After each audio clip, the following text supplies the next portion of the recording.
함께 기도드린 뒤에 하나님을 찬양하는 시간 갖습니다. 자비하시고 인애로우시며 노하기를 더디하시는 사랑의 하나님, 하나님의 은혜를 참으로 감사를 드립니다. 하나님의 은혜 아니고서 어찌 이제까지 왔겠습니까?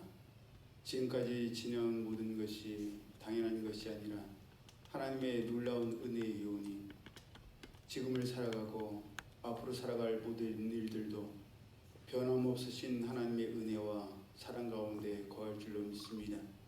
하나님께서는 언제나 변함없으시고 똑같이 저에게 말씀하시고 응답하시고 이끄시고 인도하시고 보호하시는데 저희들도 저희 가운데 시작된 그 놀라우신 하나님의 은혜와 사랑 가운데에 변함없는 하나님의 기쁨과 자랑들이 되게 하여 주옵소서. 상황과 환경에 흔들리지 아니하고 뜻을 확정하여 오직 하나님만을 바라보며 하나님께서 맡기신 귀한 사명을 생명보다 귀하게 여길 수 있는 저희들 되게 하여 주옵소서. 하나님 나라와 하나님의 의를 위하여 헌신한 모든 지체들 주님께서 축복하여 주시고 여호와 이레와 여호와 샬롬과 여호와 니시로 예비하시고 평안케 하시고 승리케 하여 주옵소서. 마지막 날에 믿음을 보겠느냐 말씀하신 주님 앞에 믿음으로 끝까지 버티고 견디고 이기는 저들 되게 하여 주옵소서. 예배 시종을 주님께 맡겨드리오며 거룩하신 예수님의 이름으로 축복하며 기도드리옵나이다. 아멘. 우리 찬양 주 나의 모습 보내 상한 나의 맘 보시네 주 은혜임을 나는 믿네. 이어서 세상의 유혹 시험이 내게 몰려올 때에 찬양드립니다.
거짓과 속임수로 가득 찬 세상에서 어디로 갈지 몰라 머뭇거리고 있네. 우리의 권세 자주가 지금도 우리를 실패와 절망으로 넘어뜨리려 하네. 주를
할 수 있는 곳에서 하나님께서 맡기신 사명을 끝까지 충성을 다하고 최선을 다하는 것, 그거밖에는 우리가 할 수 있는 것이 없죠.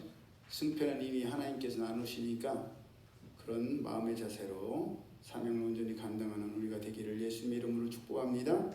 그 뒤에 드릴 찬양은 겸손히 올리는 나의 기도, 간구보다 감사를 드립니다.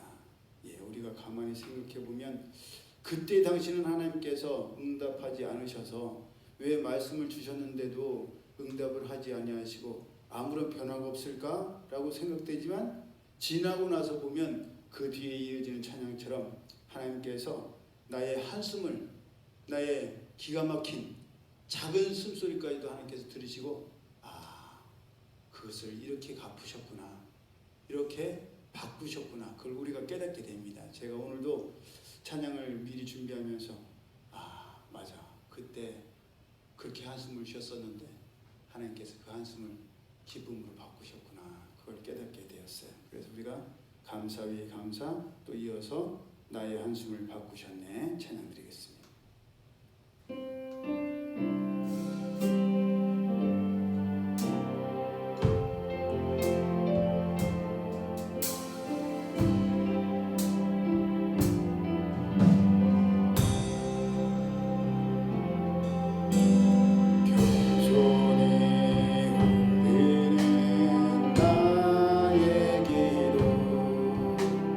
간구보다 감사를 드립니다. 응답하심도 거절하심도 기다리라 하심도 그저 간절히 올리는 나의 기도,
그가 일하심을 믿으며 감사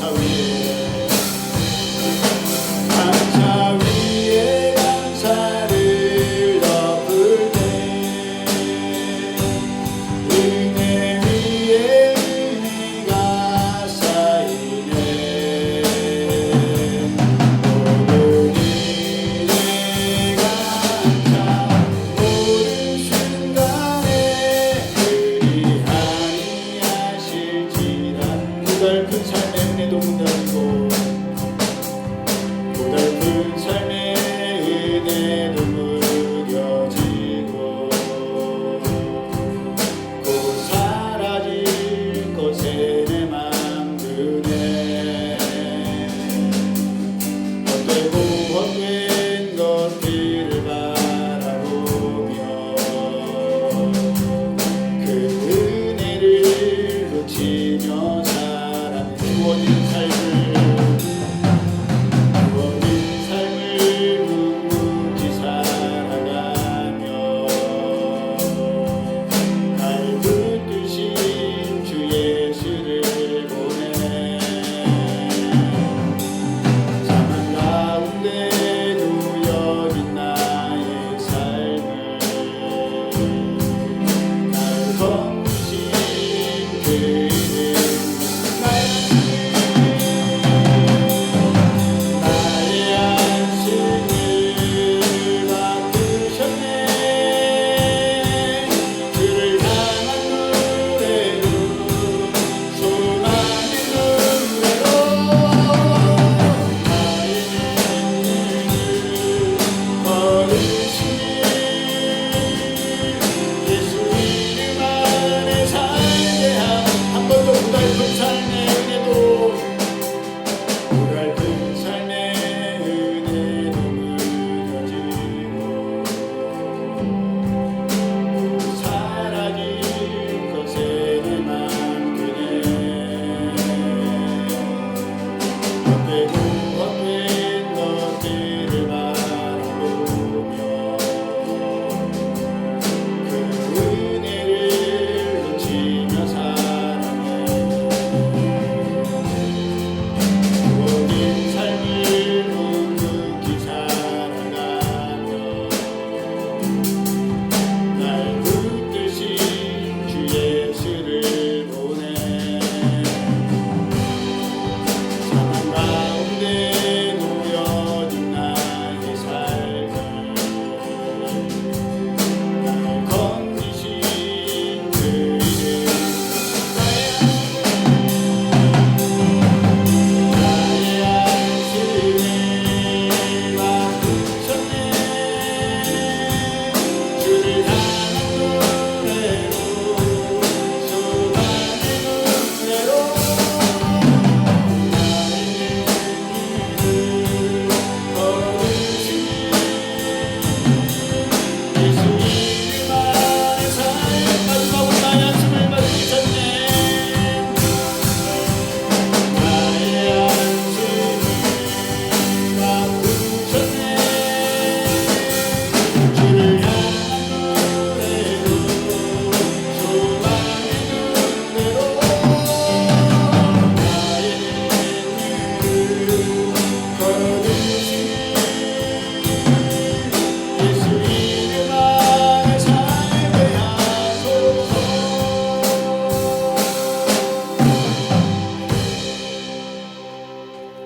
마지막으로 바다에 뜨는 별.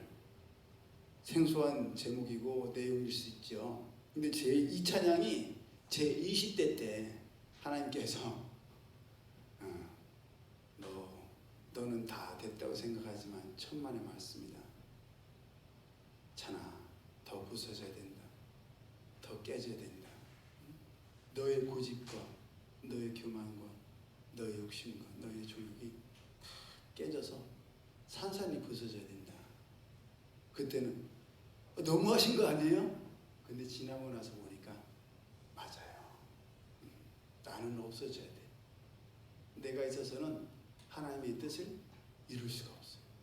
장애물이 돼요. 하나님께서는 그 장애물이 다 완전히 사라지도록 우리를 계속 깨셔, 계속 부수셔. 근데 그걸 모르고 이 정도면 됐겠지 하고 버티면 어떻게 되겠어요? 깨지는 일만 나오는 거예요. 부서지는 일만 나오는 거예요. 안 부서지려고 하면 할수록 더 철저하게 부수셔요. 피하면 깨지고 안 깨지고 부서지고 안 부서지고 그럴 수 있을 것 같지만 천만의 말씀. 내가 새벽 날개치며 바다 끝에 거할지라도 거기에 주님이 계신다고 하셨잖아요. 우리가 그 찬양, 그 말씀을 생각하면서 바다에 뜨는 별 찬양 드리겠습니다.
부서져야 하리.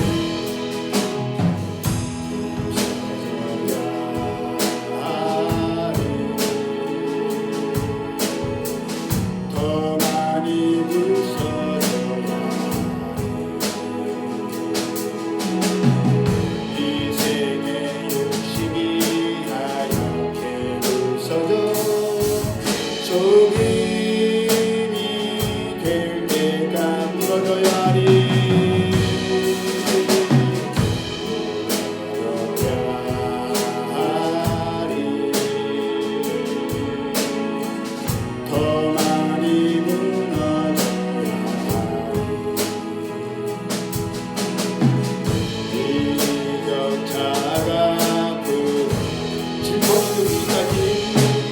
질퍽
받게 기도합니다.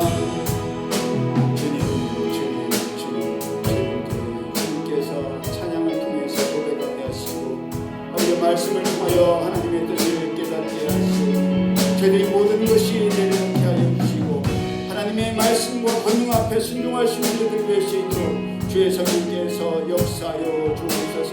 저희의 마음과 저희의 생각과 저희의 정욕과 저희의 육신대로가 아니라 정말 무슨 말씀을 하시든지 그대로 다 지켜 행할 수 있는 저희를 되게 하여 주옵소서. 돌 항아리에 물을 떠다 놓으라 하시면 물을 떠다 놓고 나귀를 불어오라 하시면 불어오고 무슨 말씀이 있든지 아멘으로 순종할 수 있는 저희 모두가 될 수 있도록 인도하여 주옵소서. 주님께 감사드립니다. 예수님 이름으로 축복하며 기도드리옵나이다. 아멘. 하나님 말씀 구약 성경 사무엘하 24장 1절에서 9절까지의 말씀 우리 함께 합독합니다.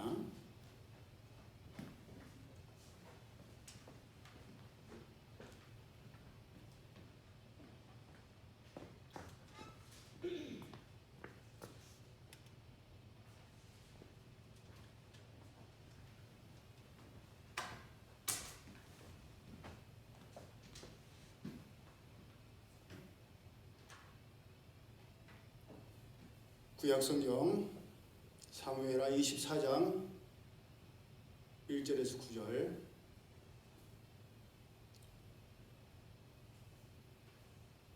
시작. 여호와께서 다시 이스라엘을 향하여 진노하사 그들을 치시려고 다윗을 격동시키사 가서 이스라엘과 유다의 인구를 조수하라 하신지라. 이에 왕이 그 곁에 있는 군사령관 요압에게 이르되 너는 이스라엘 모든 지파 가운데로 다니며 이제 단에서부터 부엘세바까지 인구를 조사하여 백성의 수를 내게 보고하라 하니 요압이 왕께 아뢰되 이 백성이 얼마든지 왕의 하나님 여호와께서 100배나 더하게 하사 내 주 왕의 눈으로 보게 하시기를 원하나이다. 그런데 내 주 왕은 어찌하여 이런 일을 기뻐하시나이까 하되 왕의 명령이 요압과 군대 사령관들을 재촉한지라. 요압과 사령관들이 이스라엘 인구를 조사하려고 왕 앞에서 물러나 요단을 건너 갓 골짜기 가운데 성읍 아로엘 오른쪽 곧 야셀 맞은 쪽에 이르러 장막을 치고 길앗에 이르고 다띠모시 땅에 이르고 또 다냐안에 이르러서는 시돈으로 돌아 두로 견고한 성에 이르고 히위 사람과 가나안 사람의 모든 성읍에 이르고 유다 남쪽으로 나와 부엘세바에 이르니라. 그들 무리가 국내를 두루 돌아 9달 20날 만에 예루살렘에 이르러 요압이 백성의 수를 왕께 보고하니 곧 이스라엘에서 칼을 빼는 담대한 자가 80만 명이요 유다 사람이 50만 명이었더라. 아멘. 우리가 함께 합독한 말씀을 본문으로 끝까지 긴장을 늦추지 않고 조심하고 경계해야 하는 이유라는 제목으로 함께 은혜를 나누기를 원합니다. 우리 성도님들도 기억하시겠지만 제가 이런 제목의 말씀 많이 전하죠? 예, 왜 그러겠어요? 그만큼 중요하기 때문이에요. 지난주에는 많은 일들이 있었습니다. 먼저 고난주간이라서 심적으로 또 육적으로 부담이 많았고 부활주일도 준비해야 했으며 매일 여러 편의 설교를 또 준비해야 되기 때문에 거기에 대한 심적, 육적인 부담이 많았습니다. 또 거기에다가 갑작스럽게 초상이 나서 장례식, 집례도 해야 했습니다. 그러다 보니까 많이 힘들고 지쳤었는데 그런 와중에 농협중앙회 신우회에서 도시락으로 우리 교회를 섬기고 싶다라는 연락이 왔고 그래서 제가 어느 정도 걱정이 됐지만 말씀 제목도 또 하나님께서 때마침 믿음은 하나님께서 보내시는 택배를 기다리는 것입니다 라고 주셨기 때문에 또 다른 하나님의 택배라는 바람으로 그 제안을 승낙을 했습니다. 그런데 제가 본문의 말씀과 연관지어서 생각하다 보니까 굉장한 마음의 불편함이 생겼습니다. 고난주간에 일어나는 일뿐만 아니라 우리의 삶 가운데 일어나는 일은 우연이란 없습니다. 왜냐하면 하나님께서 예수님께서 말씀하셨던 것처럼 하나님께서 허락지 아니하시면 참새 한 마리도 그냥 떨어지는 일이 없고 하나님께서는 우리의 머리카락까지도 세신 바 되시는데 우연이라는 것은 없다라는 것을 우리는 명심해야 되고 무슨 일이 일어났을 때 이 일이 왜 일어났을까? 하나님께서 이 일을 통해서 무슨 말씀을 하고 싶으실까? 그것을 우리가 곰곰이 생각해야 돼요. 그러니까 우리가 예배 때 드리는 찬양, 이번에도 오늘도 찬양을 드렸지 않습니까? 그 찬양을 그냥 지나가는 찬양으로 대충 불러서는 안 돼요. 이 찬양 가운데 하나님께서 오늘 저녁에 나에게 전하고자 하시는 메시지가 있구나. 깨닫기를 원하시는 그런 은혜가 있구나. 그것을 알아야 되고 오늘 선포되는 말씀도 우연이라고 생각하면 안 돼. 하나님께서 나에게, 우리에게 꼭 필요한 말씀을 전하려고 하시는구나. 제목부터 말씀의 본문까지 우연이 아니라는 것을 우리가 명심해야 됩니다. 그래서 제가 고난주간에 그런 일이 일어나서 굉장히 마음적으로 심각하게 생각했는데 예수님께서 누가복음 19장 45절에서 성전에서 장사하는 자들을 쫓아내시면서 내 집은 기도하는 집이 되리라 하였거늘 너희는 강도의 구례를 만들었다라는 말씀을 하나님께서 저에게 전해주셨어요. 그래서 내가 너무 섣불리 생각한 것이 아닌가, 너무 가볍게 생각한 것이 아닌가, 내 마음적 육적 부담을 덜기 위해서 이렇게 한 것이 아닌가, 그런 마음이 솔직히 컸습니다. 그래서 주일 새벽부터 해갖고 아침까지 굉장히 걱정하면서 염려하면서 기도를 드렸는데 그래도 다행히 걱정하고 염려했던 것보다는 잘 넘어갔어요. 하지만 제 마음속에 교훈으로 남은 것은 앞으로는 절대 이런 일이 없도록 해야 되겠다. 내 목회 남은 생애 동안 이런 제안이 들어와도 하나님의 성전을 이렇게 장사하는 그런 것으로 만들어서는 절대로 안 되겠다. 아무리 좋은 조건, 유익이 주어진다 할지라도 다시는 그런 눈앞에 보이는 유혹으로 인해서 흔들리지 않아야 되겠다. 그런 다짐을 했습니다. 그런 결심을 했어요.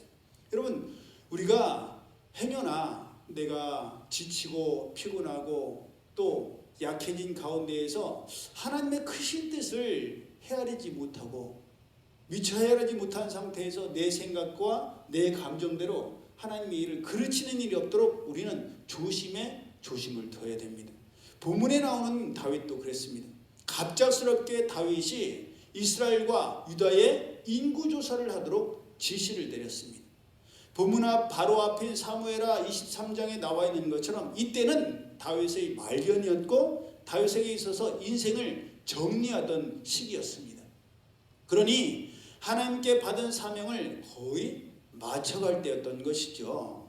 우리가 즐겨드리는 찬송가 지금까지 지내온 것 주의 크신 은혜라, 그 찬송가 가사처럼 지금까지 다윗의 인생도 하나님의 은혜 가운데 있었는데 갑작스럽게 인구조사를 통해서 자기가 가진 것이 얼마이며 얼마나 많은 군사를 자기가 거느리고 있는가를 돌아보려고 했던 겁니다.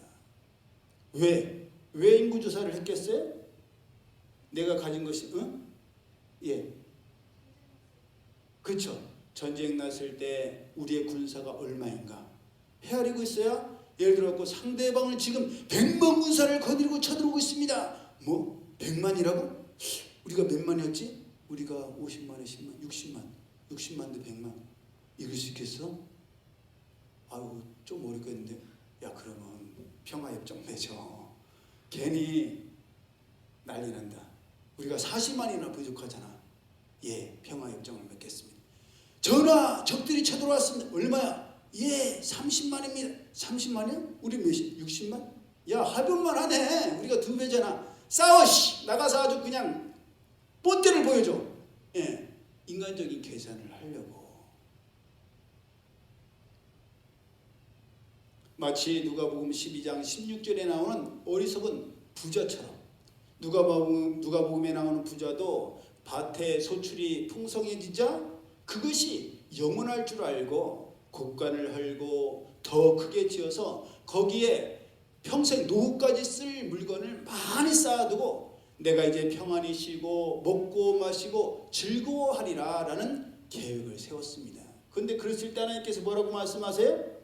어리석은 자여 오늘 밤에 내 영혼을 도로 찾으리니 그러면 내 예비한 것이 네 것이 되겠느냐. 아무리 우리가 많은 것을 준비해도 하나님께서 거듭하시면 우리는 빈손으로 하나님께로 돌아갈 수밖에 없습니다. 우리가 마치 지금 우리가 가지고 있고 누리고 있는 것이 영원할 줄 알고 내 마음대로 하려고 하면 천만의 말씀이에요. 이 세상에 영원한 것은 하나님밖에 없고 하나님의 말씀밖에 없습니다. 자연 만물을 봐도 우리가 그것을 알 수가 있어요. 예수님께서 말씀하셨던 것처럼 지금이 1년 중에 가장 예쁘고 가장 화려할 때입니다. 물론 단풍이 지는 가을도 있겠지만 열매가 있는 그런 가을도 있겠지만 겉으로 봤을 때는 가장 화려하고 예쁠 때가 바로 지금이죠. 온갖 꽃들이 앞다퉈서 피고 있고 그 아름다움을 저마다가 자랑하고 있습니다. 하지만요, 그 이면에는 어떤 일이 일어나느냐. 미리 피었던 꽃들은 초라하게 시들고 마르고 떨어지고 있다는 거예요. 가장 먼저 봄 소식을 알렸던 목련들이 다 타버린 숯불처럼 그렇게 시커멓게 말라서 떨어지고 있고, 먼저 피었던 매화며 개나리도 시들고 말라서 떨어지고 있습니다. 제가 오늘도 들어오면서 보니까 우리 마당에, 교회 마당에 예쁘게 피어있는 꽃잔들도 떨어지는 비에 벌써 많이 떨어졌더라고요. 색이 바랬더라고요. 비가 안 왔으면 그래도 이번 주일까지는 갈 텐데, 이번 주에 가장 절정의 일을 본 것들도 아무리 길어봤자 2주 안에는 다 떨어질 거예요. 그럼 그러니 영원한 것은 이 세상에 아무것도 없습니다. 그런데도 그것이 영원할 줄 알고 그것이 마치 내 것인 것 마냥 하려고 한다면 엄청난 착각이요, 교만인 것입니다.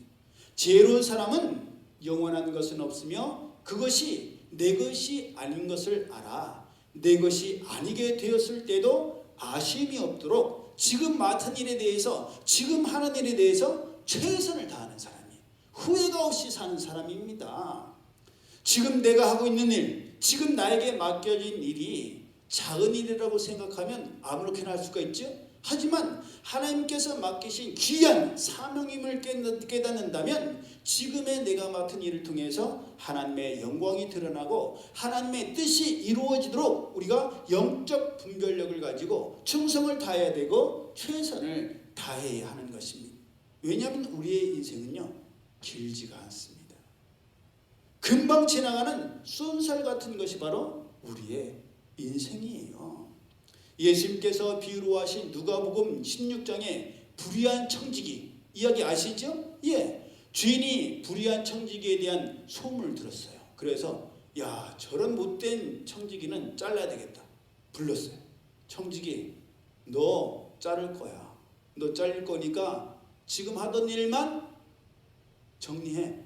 그 정리하고 나면 다음 사람한테 인수인계하고 너는 나오지 마. 그런 거예요.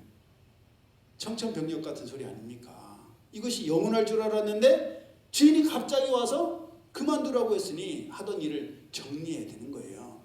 그러자 지금까지는 염려 없이 걱정 없이 그저 하고 싶은 거, 먹고 싶은 거, 쓰고 싶은 거, 가고 싶은 거 다 하던 청지기가 앞으로의 일이 걱정되겠어요, 안 되겠어요?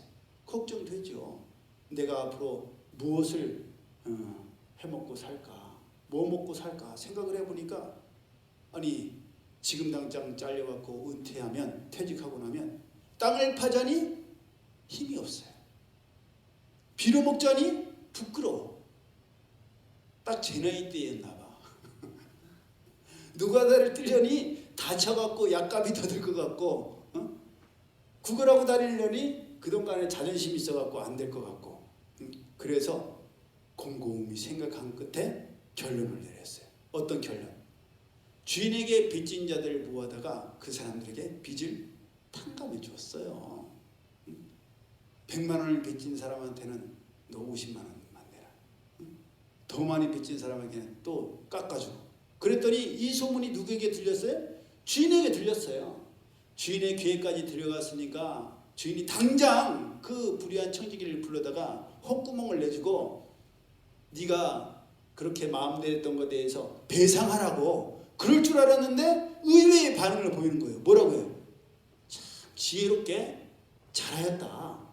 우리가 얼핏 생각하면 이상한데? 예수님께서 왜 이런 비유를 하시지? 그러면 다들 불의한 청지기처럼 그렇게 주인의 걸 갖다가 막 탕감해주고 마음대로 하라고 하시는 건가? 그렇게 우리가 오해할 수가 있지만 그게 아니에요. 예수님께서 불의한 청지기에 대해서 얘기하시고 그를 칭찬하신 것은 지혜롭게 미래를 생각하고 준비했다는 거예요. 그 불의한 청지기도 생각만 하는 것이 아니라 막연하게 준비하지 않고 그냥 사는 것이 아니라 앞에 일어날 자기가 일을 그만뒀을 때의 훗날을 생각하면서 그렇게 지혜롭게 했는데 하물며 우리도 다 마찬가지잖아요. 언젠가는 하나님께서 내 하던 일을 세마라 정리해라. 그럴 때가 있을 건데 그럴 때가 올 텐데 준비하지 않고 막연하게 살았다가는 어리석다는 거예요. 노후가 올 줄을 알면서도 아유 뭔 나중이야. 무슨 나중이야. 어? 결혼 준비, 결혼 후에 아이들 키울 준비. 아이고 그 준비할 여유가 어딨어. 지금 나 먹고 살기도 바쁜데. 내가 먹고 싶은 것, 내가 입고 싶은 것, 내가 쓰고 싶은 것 그거 하기에도 급한데 그러고 살면 어떻게 돼? 그날이 쏜살같이 온단 말이에요. 도둑같이 온단 말이에요. 그때 어떻게 해? 그때 갖고 모아놓은 게 없는데 그것은 어리석은 사람이에요. 하나님께서는 우리에게 앞일에 대해서 미리 준비하라고 말씀하시지 않습니까? 우리가 이걸 알아면 몰라요. 알기는 기똥차게 다 알아요. 이거 모르는 사람 없어. 모든 걸 다 미리 준비해야 된다. 준비되지 않으면 나중에 후회한다. 그걸 알면서도 머리는 아는데 실행하지를 않습니다. 실천하지를 않아요. 이번에도 미국에서 잠시 우리 최은식 목사님께서 귀국하셨어요. 형님 되는 둘째 형님 되는 최은식 집사님께서 하나님 나라로 돌아가셔서 늦게라도 이제 마지막을 이렇게 돌아보고 싶다고 해서 미국에서 급하게 귀국을 하셨어요. 그분이 그 신화 그 중학교 영어책 제가 중학교 졸업할 때 오셨는데 신학교 들어오면서 나이 늦게 들어왔어요. 늦게 들어온 만학도였는데 영어를 못해서 영어를 어떻게 할까 고민하다가 내가 기초부터 해야 되겠다. 그래서 저한테 중학 영어를 1학년 거를 2학년 거를 받아가셨어요. 내가 대학생이지만 기초부터 다시 해야 되겠다. 그래서 그때는 그게 그런 일들이 있었어요. 그래서 기초부터 영어부터 A부터 굿모닝부터 암기하고 그렇게 하시더니 이분이 얼마나 열심히 하셨는지 나중에는 영어를 잘하게 되셨어요. 얼마나 잘하게 됐냐. 미국에서 교수까지 하시게 됐어요. 그런 분이에요. 얼마나 열심히 했는지 알겠죠? 예, 그런 분인데 미국에서 오랜만에 10년 만에 오신 것 같은데 길에서 만나면 못 알아볼 뻔했어요. 원래 빼빼 마르셨고 그분 아버지 최덕춘 집사님도 굉장히 마르셨었거든요. 그랬을 줄 알았어. 그래서 원로 사모님이랑처럼 삼촌 오면 못 알아보겠다 그럴 줄 알았는데 말라서 못 알아보는 게 아니라 쪄서 못 알아보겠는 거예요. 완전 얼굴이 호빵맨이 되셨어요. 유튜브 안 보신다고 하셨으니까 상관이 없어. 인터넷 안 한다고 하셨으니까. 예. 그러시면서 최근에 이제 60이 되셨는데 무릎이 안 좋으셔서 병원에 갔더니 둘 중에 하나라고. 침이나 약을 통해서 보호를 하든지 운동을 하든지. 근데 이분이 뭘 택하셨겠어요?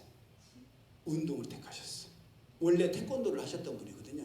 그래서 이분이 하루에 10분이라도 꾸준히 누워서라도 다리 스트레칭하고 운동을 하셨대요. 그랬더니 3달, 4달 지나니까 이제는 많이 좋아졌다고. 그러시면서 원로 사모님한테도 누님도 꼭 걸으시라고. 예, 우리가 다 알죠? 걸어야 된다는 거. 오늘 걷지 않으면 내일은 뛰어야 되고 그게 지나면 어떻게 되냐? 오늘 안 걸으면 내일은 눕게 돼요. 농담 같죠? 나중에 누워서 못 일어나요. 그래서 요양원 들어가신 어르신들이 걷지를 않으시니까 일어나지를 못하시는 거예요. 그걸 아는데도 꾸준히 운동하는 사람은 많지가 않습니다. 살찌면 각종 성인병이 찾아오고 위험해진다는 것을 알면서도 오늘은 힘들고 피곤하고 귀찮아서 그냥 쉬려고 하고 자려고 합니다. 그런데 오늘을 포기하면 어떻게 돼요? 내일도 마찬가지예요. 우리 알잖아요. 오늘 포기하면 내일도 마찬가지. 오늘 힘들고 어려워도 끝까지 내 맡은 일, 내가 하고자 하는 일은 악착같이 해야 하는 버릇을 들여야 돼요. 어제 저희가 일이 많아갖고 집에 갔는데 우리 유미랑 저랑 가정 예배를 둘이 드리는데 둘이 6장을 읽거든요. 성경을 읽는데 둘 다 비몽사몽간에 무슨 어디를 읽는지 몰라. 했던 때를 또 읽고 또 읽고 하도 그러니까 저희 유미가 아빠 피곤한데 오늘은 2장만 읽으세요. 제가 읽을게. 아니야 나 포기 안 할 거야. 나 일어나서라도 읽을 거야. 막 꼬집으면서 성경을 읽었어요. 유미 읽는 동안 내도 뭐 몸을 비틀면서도 왜? 알기 때문에. 오늘 피곤하다고 그냥 자면 내일도 피곤한 일이 생기면 또 자. 아유 오늘은 바빴는데 하나님도 이해하실 거야. 그냥 넘어가 버려요. 그게 우리의 나약한 면이에요. 그러니 오늘을 포기하면 내일도 포기한다는 생각으로 오늘을 포기하지 않아야 됩니다. 그래야 내일도 포기하지 않을 수가 있는 거예요. 우리가 운동만 그런 게 아닙니다. 우리의 신앙도 마찬가지입니다. 평상시 아무리 열심히 하나님의 말씀을 읽고 기도드리고 경건을 연습하고 훈련했다 할지라도 하루를 건너뛰면 하루가 이틀이 되고 이틀이 사흘이 되고 습관이 되어버립니다. 그러면 어떻게 돼요? 어느새 하나님과 멀어지게 되고 그렇게 좋아했고 그렇게 행복했던 하나님의 일들에 대해서 뜨뜻미지근해지고 사랑이 식어버리는 거예요. 그렇기 때문에 하나님 예수님께서는 마지막 때에서 뭐라고 말씀하세요? 불법이 성함으로 많은 사람의 사랑이 뜨거워지리라 식어지리라. 예, 여러분 사랑은요. 사랑해보셨어요? 사랑은요. 그냥 내버려두면 식어져요. 사랑은요. 저절로 불타오르는 게 아니에요. 사랑은 의지적으로 노력을 해야 되고 정성을 기울여야 돼요. 우리가 식물만 봐도 그래요. 식물을 내가 사랑한다고 하면서 그냥 방치해. 말로만 맨날 사랑해. 그러면 그 식물이 어떻게 되겠어요? 말라 비틀어서 죽어요. 사랑하면 어떻게 돼? 사랑하면 끊임없이 돌보고 끊임없이 관찰하고 보살펴야 돼요. 식물만 그래요? 아니에요. 강아지도 그렇고 고양이도 그렇고 사람도 마찬가지. 사랑이라는 것은 끊임없이 돌봐야 되는 거예요. 키워야 돼요. 그래야 사랑이 유지가 되는 거예요. 그래서 이 말씀에 이어지는 말씀이 끝까지 견디는 자는 구원을 얻으리라. 많은 사람의 사랑이 식어지겠지만 사랑이 식지 아니하도록 끝까지 버티고 견뎌야 되는 거예요. 예, 다른 것이 성공이 아닙니다. 다른 것이 충성이고 다른 것이 사랑이 아닙니다. 끝까지 견디는 것이 성공이고 끝까지 견디는 것이 충성이며 끝까지 견디는 것이 사랑입니다. 아무리 잘하다가도 중간에 포기하고 중간에 그만두고 중간에 돌아서 버리면 아무 소용이 없어요. 초반에 맨 앞에 1등으로 열심히 뛰어가다가도 중간에 점점 지쳐서 뒤처지더니 나중에는 걷다가 주저앉아 버리면 안 하는 일만 못한 결과가 나오게 됩니다. 처음에는 그렇게도 사랑하고 그렇게 잘하더니 시간이 지날수록 점점 시들해지고 식어버리면 그 사랑이 아무 소용이 없는 게 되는 거예요. 제가 겪어보고 제가 살아보니까 젊었을 때 사랑은 사랑이 아닌 것 같아요. 그건 누구나 다 할 수 있는 사랑이에요. 근데 진짜 사랑은 늙고 약해지고 또 젊었을 때 같지 않아도 여전히 아껴주고 좋아해주고 곁에 있는 것, 함께하는 것, 같이 있는 것, 그것이 진정 사랑이라는 것을 제가 살아보니까 깨닫게 됩니다. 이처럼 처음 마음과 열심과 열정, 충성과 헌신과 사랑을 잃지 아니하고 끝까지 버티고 견디는 사람이 지혜로운 사람이요 충성스러운 하나님의 일꾼이며 사명자입니다. 그런데 지금까지 잘 해오던 다윗이, 하나님만 의지하고 하나님만 바라보던 다윗이 느닷없이 인구주사를 하려고 했다는 거예요. 다윗의 이런 결정과 행동은 지극히 세상적이고 기회주의자였던 요압이 보기에도 이상했습니다. 합당하지를 않았어요. 여러분 생각해 보세요. 오죽했으면 요압이 나섰겠냐고요. 그 말도 안 되는 요압, 지 마음대로 마음에 안 들면 아비새도 죽여버리고 그러던 요압이, 아니 이 백성이 얼마든지 왕의 하나님 여호와께 100배나 더하게 하사 내 주 왕의 눈으로 보게 하시길 원하나이다. 그런데 내 주 왕은 어찌하여 이런 일을 기뻐하시나이까? 직설적으로 얘기해요. 아 이게 좋아요? 이게 기뻐요? 아 이런 일을 왜 하시는 거예요 도대체? 예, 직접적으로 얘기를 했어요. 그런데도 어떻게 돼요? 다윗은 내린 결정에 대해서 철회할 생각이 없었습니다. 밀어붙였고 강행하고 말았어요. 충분히 그랬을 수 있죠. 왜냐하면 리더요 왕이요 책임자니까. 부하인 요압이 아니 좀 하라면 하고 까라면 까지, 뭔 말이 그렇게 많아? 그런 불편한 마음이 다윗에게 있었지 않겠습니까? 예. 그런데도 불편한 마음이 있었을 거예요.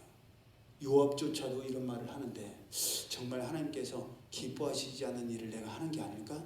그런데도 어떻게 체면이 있고 생각했던 것이 있으니까 밀어붙이고 말았습니다. 하나님의 뜻이 아닌 줄을 알면서도 자기의 뜻을 강행했던 거예요. 그랬더니 어떤 일이 났어요? 하나님께서 그 마음에 자책하는 마음을 주셨어요. 그나마 다행 아닙니까? 아 내가 잘못했구나, 어리석은 일을 했구나 깨달았습니다. 다행이지만 문제는 이미 늦었다는 거예요.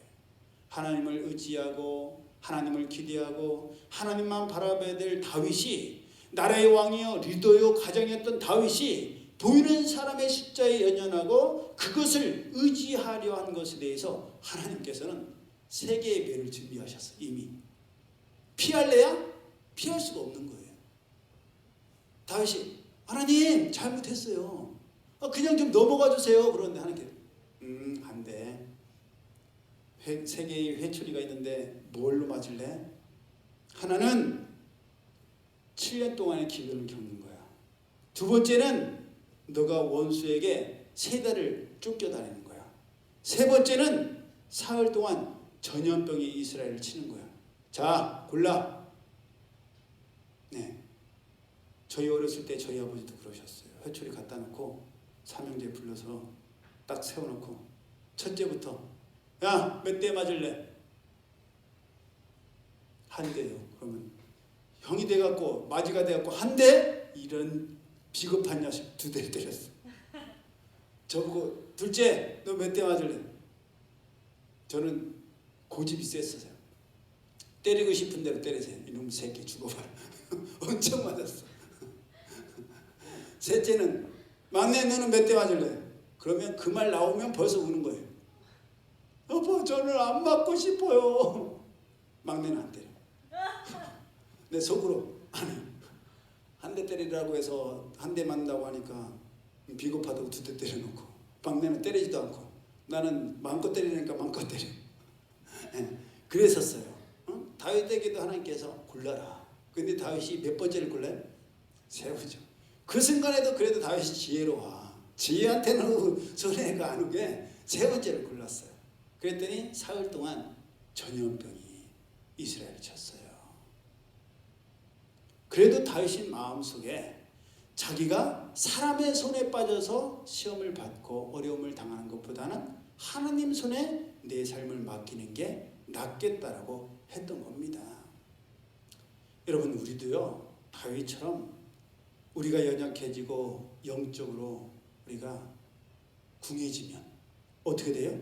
하나님을 의지하고 하나님을 바라봤던 우리의 눈이 자꾸만 어디를 향해? 사람을 향해.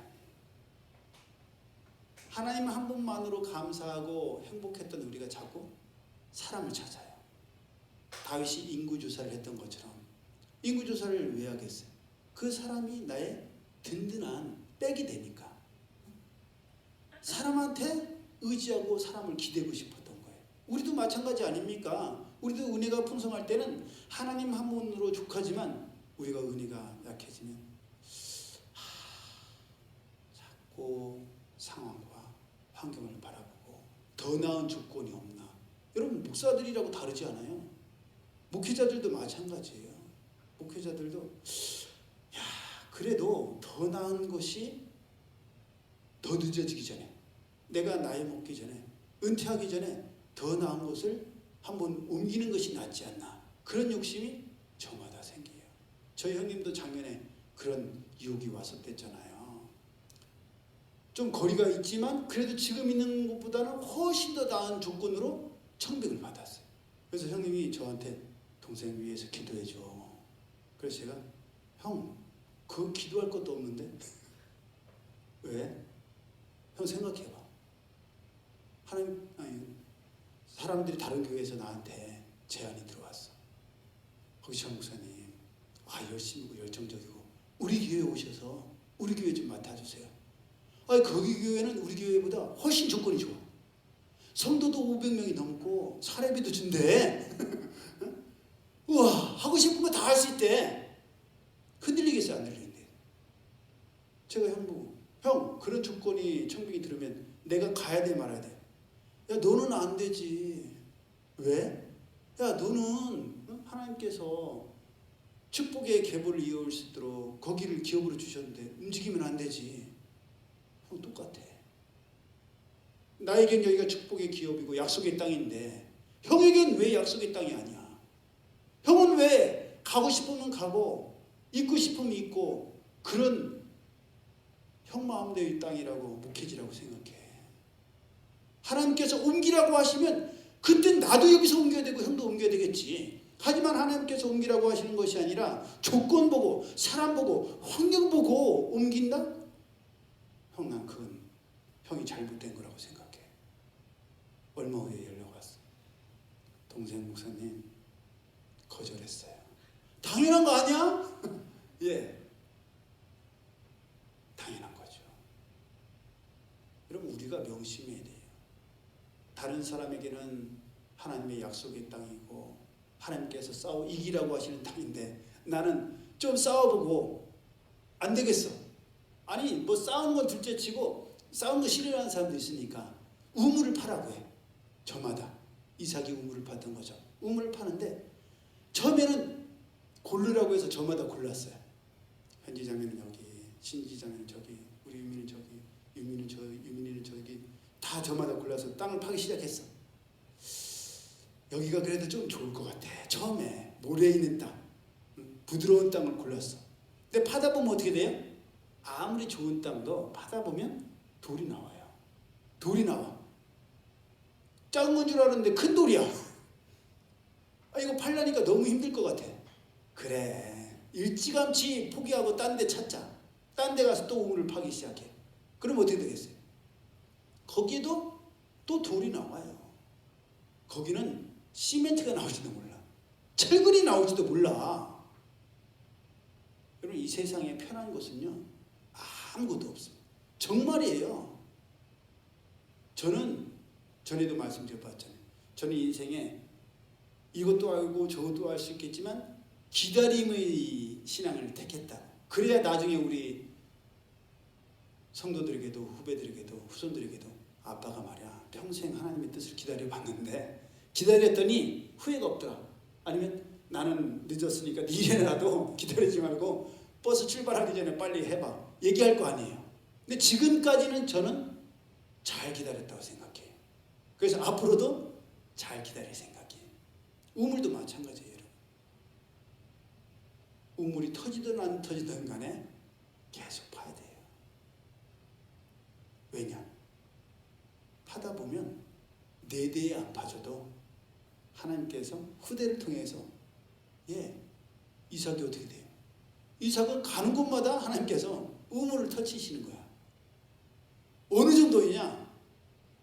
적이 시기하고 시기하고 질투하는 사람들이 그 우물을 메워버려. 어렵게 힘들게 판 우물인데도 메워버려. 딴 데 가! 그래, 쫓겨났는데도 거기서 봤는데도 또 물이 나와. 그러니까 야! 딴 데 가라고. 여기도 우리 땅이야. 쫓아냈는데 거기서 또 땅이 나. 우물이 터져. 그러니까 어떻게 돼? 야, 무섭다. 뭐야 쟤? 왜 쟤는 가는 곳마다 우물이 터져? 이 사막에서 광야에서 어떻게 물이 터져? 하나님이 하시는 거네. 하나님이 아니고서는 어떻게 저런 일이 일어나겠어? 이사가 우리가 너네한테 좋은 일만 했잖아. 우리 평화협정을 맺자. 그렇게까지 역사하신단 말이에요. 어떻게 그런 일이 가능했어요? 믿음의 주상 아브라함이 기도의 우물, 말씀의 우물, 순종의 우물을 팠기 때문에 어느 정도까지? 하나밖에 없는 아들 이삭을 제물로 드리기까지 순종했기 때문이에요. 여러분, 순종은 뭐예요? 순종은 오늘 새벽의 말씀대로 돌 항아리 6개에 물을 갖다 부으면 붓는 거예요. 왜 부어야 되는지 묻고 따질 것도 없어.